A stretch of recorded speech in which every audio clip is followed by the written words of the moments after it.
Colons and Semicolons by Mrs. Dale.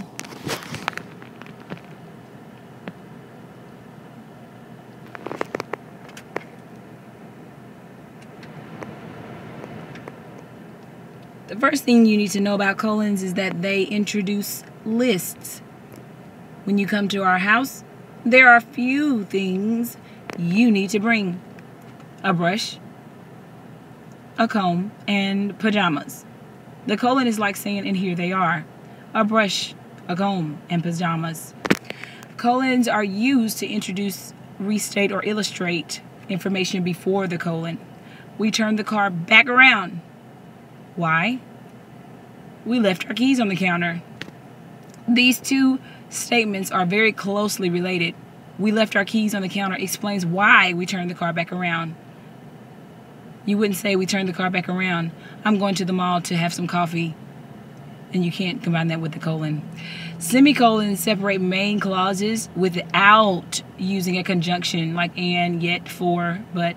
The student is going to graduate with a high grade point average, semicolon. He's also getting a scholarship to attend college. These are two main clauses. They could stand alone, but they're separated with semicolon. Semicolons separate main clauses without using a conjunction. So you know that you can't use both the conjunction and the semicolon. You have to use one or the other. So as we said, the student is going to graduate with a high grade point average, semicolon. He's also getting a scholarship to attend college. The alternative would be to say the student is going to graduate with a high grade point average, comma, and he's also getting a scholarship to attend college. But you can't do both. You have to do one, the semicolon, or the other, the comma, and then a conjunction. Use a semicolon with a comma to separate main clauses joined by conjunctive adverbs. I love conjunctive adverbs such as however, nevertheless, moreover, thus, more so, furthermore. There are a lot of them. They will be very late. Nevertheless, we will not start without them. You must first have that semicolon before the conjunctive adverb, and it must be followed with a comma. I worked late. Moreover, I had to finish my homework. I worked late, semicolon, moreover, comma, I had homework to finish. Again, you need your purse, which is the semicolon, and your keys. That's what I like to call them. The Apostrophe by Dale.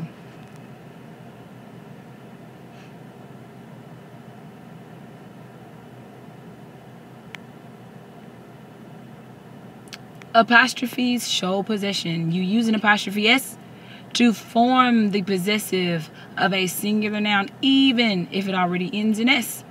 Her singular boyfriend, her boyfriend's, apostrophe S, her boyfriend's shirt was very dirty. Not in our school is my class's anti-bully slogan. Class is one singular class, but you still add the apostrophe S.